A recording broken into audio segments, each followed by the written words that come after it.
Alright guys, I'm not going to be putting out a car repair video this week. I got a little special video for y'all, because I'm going to make this video the same day I put it out. Most of my repair videos are recorded, and I just put one out a week, so I have a backlog to keep content coming in case I don't work on something over the weekend. The last 2 weekends has been spent at the Letchworth State Park in New York State, and I went up last weekend, spent the weekend there. Came home Monday, went to work, and my wife and her family stayed there for the whole week, and I went back up Friday night and came home late last night. It was a rainy weekend last weekend, muddy, and roads and dirt roads and all kinds of fun we had up there in the hilly mountainy area of the state park. There's a lot of hills, a lot of mountains. We did a lot of trails and had some fun. So obviously the truck got really dirty because it made the trip. So I wanted to let you know how things went, and I'm not much of a blogger. I do mostly repairs, but we're getting out of the truck. For people who like to knock on the lift kits and how cheap Rough Country is, because y'all know that I have a Rough Country lift, so truck got a little dirty and got a little abused with some of the mountain roads, but the lift kit has held up great. I've been running Rough Country lift kit for a couple of years now, and I haven't had any issues with the front suspension at all. And but we did have a lot of fun. There's a lot of mud that's got to come off. So if you're not doing any extreme rock climbing, 4x4 shit like that, and you're looking to lift your truck at least a little bit, I would go with the Rough Country myself, because I know a lot of people will knock it, and good lord, there's a lot of bugs on the whole front of the truck. But as many people knock it, they have all kinds of money to spend on those lift kits, and most of the time their trucks are so freaking tall that they never see mud bogging or anything like that. But for just ramming around a field or a muddy trail or something, Rough Country lift kit held up really good. In fact, see if you can see this mark on this tire here, right here. I kind of hit a curb. We were driving on one of the roads, and I didn't just hit the curb. And there's the other mark on the back tire, but I bounced that curb at like 15 miles an hour. So bad the truck went up and jerked around, and it shook up the whole truck. But I checked everything out at work last week in between trips, and I went through and checked all the lift kit bolts like I'm supposed to do. I do it every 5,000, not 3,000 like they say, but that's when I do my oil changes. So I get it up in the air, change the oil, and go over everything. But I went under here, and all the tie rod ends are still straight. The sway bar link, the sway bar is okay. The sway bar is the same distance from the tie rod end on both sides, so that didn't get bent. But overall, it took a hit like that because I hit that curve going around a corner at 15 miles an hour through their they had a set of curves, and there was a museum building around the corner, and there was a curb after the parking lot, and I didn't see it. It was dusk, and it didn't damage the tire. I'm telling you, you want some good tires too. I don't run the mudders because I don't like the noise on the highway. As I said in a lot of my videos, I'm on the highway a lot. But the Discovery AT is an all-terrain.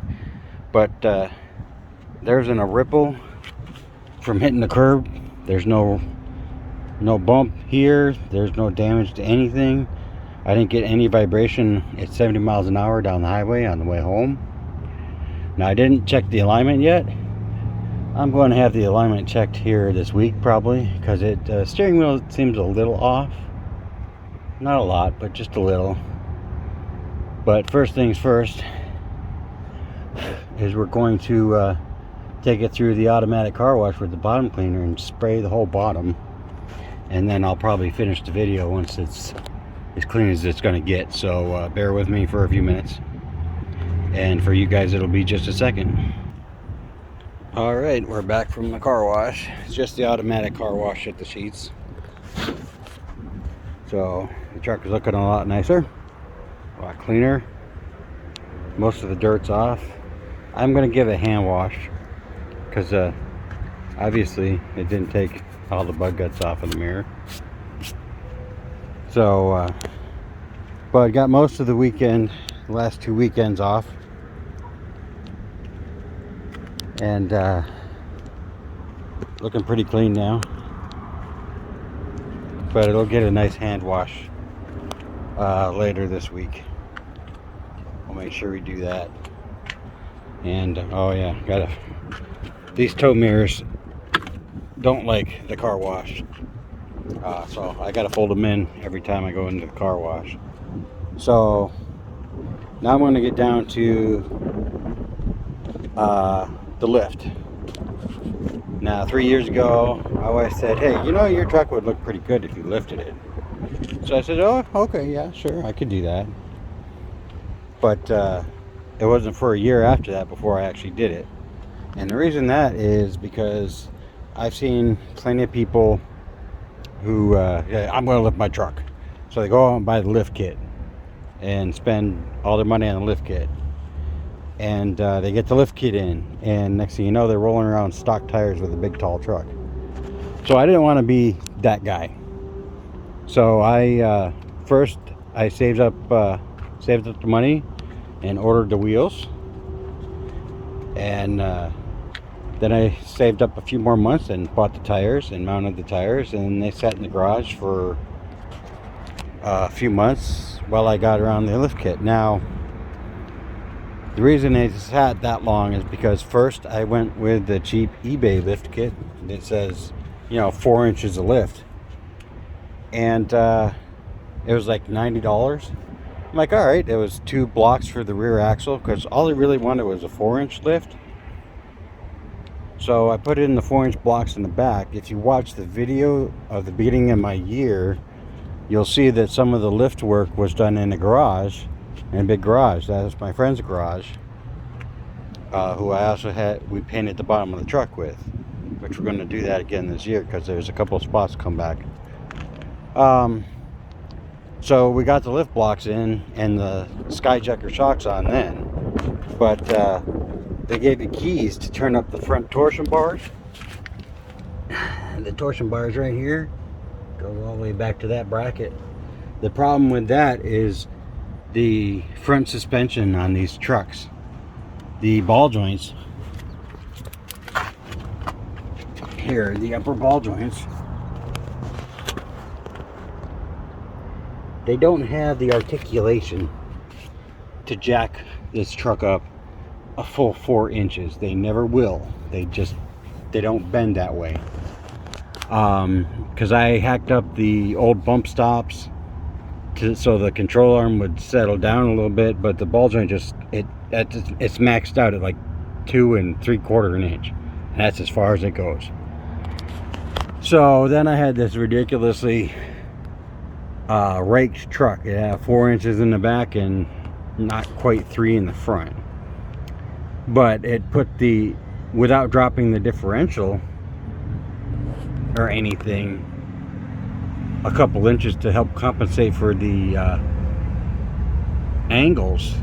I tore up both the drive shafts, the boosts. They were just no match, and it actually ruined the joints and pulled one joint completely out.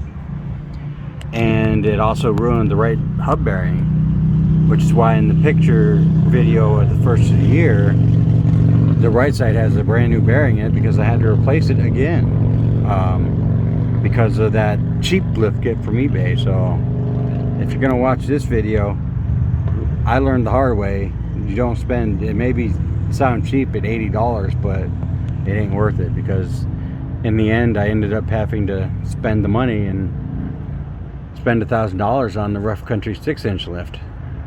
And as I explained in that same video at the beginning of my work season year, I originally only had the 4-inch lift kit in.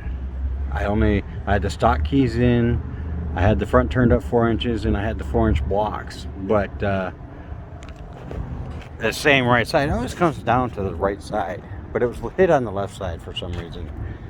But this wheel is not exactly centered in the wheel well.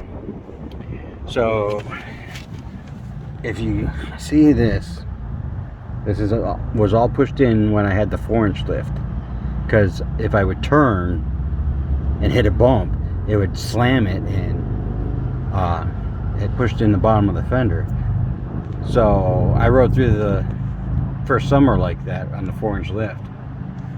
So come summer last year, I got the Adelise out and the lift keys, and put the lift keys back in, and then I was able to crank it up to the 6-inch mark up front and the 2-inch Adelise in the back to raise it 6 inches all around.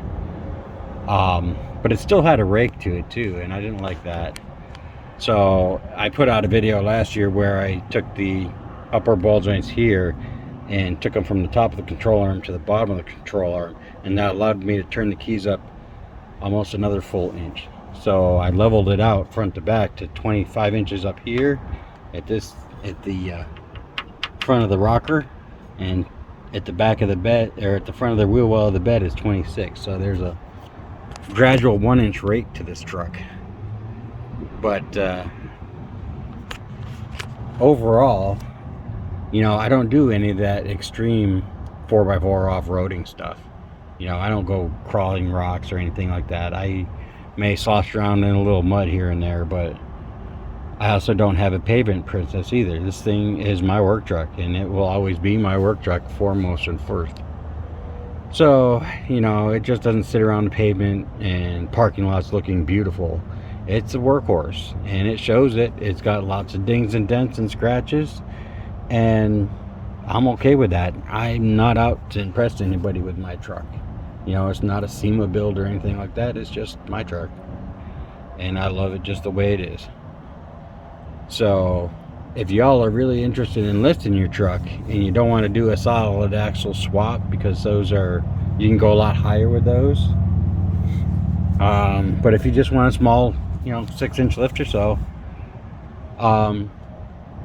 the Rough Country, it's all made well. It's all made in the USA. And being the fact that I hit that curb, I checked everything, all the Rough Country stuff. It's all straight, nothing is bent, because you have that big center link in here. That big center link right here goes all the way across. It's not even bent, not even a little bit. So I am perfectly happy to recommend the Rough Country lift kit. And you know, for just, you know, light messing around on small trails and whatever, get yourself some tires and you're good to go as far as I'm concerned. Because this thing, over the last 2 years, you know, I ain't been all that easy on it. I mean, we just spent 2 weekends up in the mountains, so, you know, it works good for me. And it's affordable, so you don't gotta go spend thousands of dollars on, you know, FabTech and Zone and everything like that, unless you're planning to do some heavy rock crawling or, you know, massive amounts of trails that are harder on a normal 4x4. If you just want to lift your truck a little bit, you know, I would recommend the Rough Country lift kit. I wouldn't, and I didn't use their shocks. These are Skyjacker shocks. And I can't complain about the ride on them either, because a lot of people say, well, the rough country shocks are really stiff, and well, I didn't even use them. They're still in the box. They're still in their boxes in the back of the garage. You know, if I have a blowout or something, I might put them in. So we're gonna call an end to this video. I know it's a blog thing, but that's just gonna be this video. I'll be back with the repairs here. I'm not going, you know, all bloggy. Oh, and yeah, check out that 269,657 miles. So almost 270,000 miles, and this is still a workhorse of a truck. I mean, that state park is a 2.5 hour drive from my house in Pennsylvania. So on the highway, it made it all through the hills in the park 2 weekends in a row. I think I put probably close to 1,000 miles on it in the last 2 weeks, or 2 weekends. It's been over 2 weekends. So these trucks are workhorses. It may be 23 years old, but when I after hitting that curb, I checked all the front suspension and I changed the ball joints and everything all new when I did the lift kit 2 years ago. And the only thing I found when I checked the suspension was the right front hub bearing was a little loose. And I know the curb hit didn't help that, but I was getting the ABS code before that, so it was starting to go bad anyways, and it just maybe got helped along with the curb. So, but I replaced that day. So there's a brand new right side hub bearing in this thing, because when I was heading back out this weekend, my wife asked if I could pick up our 3-year-old granddaughter so we could take her on some of the trails that we were on, and maybe she has some fun with the wildlife and everything. And so I had to go over the truck. I greased all the joints and replaced that hub bearing just to make sure that this thing was as 100% it could be with her being in the car with me. So a lot of people knock the IFS suspension, but I have no complaints. All my ball joints are still AC Delco. They're the Advantage ones, the good ones. They're $45 each, but they're a lifetime warranty and they're greasable. So you know what? You can buy Moog if you want, but I prefer factory stuff. I've seen Moog stuff break down a lot faster than AC Delco stuff. So it's your choice what you do for your suspension, but an overall review of my lift kit and the fact that I installed it myself, being the mechanic that I am, you don't have to be a super mechanic to do one of these on your own. I did the whole lift install on my own. The only time I had help was pulling the front differential and putting it back in. I did all the other work myself in my driveway where I do all my work. So even if you're just a little mechanically inclined, you know, there's a little cutting. You got to cut your bump stops off and smooth them down as flush as you can to the frame. And you got to cut off one of the mounting brackets for the four-wheel drive. So once you go lift, you can't go back because you're cutting off one of the lower left main support of the four-wheel drive diff, and it just goes down and gets tucked into the new lower cross arms of the lift kit. So unless you get a very good welder to weld that on and you keep it, you know, there's no turning back once you lift it. So I'm done rambling, but overall I enjoy the rough country lift. I don't do severe off-roading, so I don't have a need for any heavy duty, you know, expensive lifts. And if that's all you do, you want to lift your truck a little bit, I would recommend rough country again.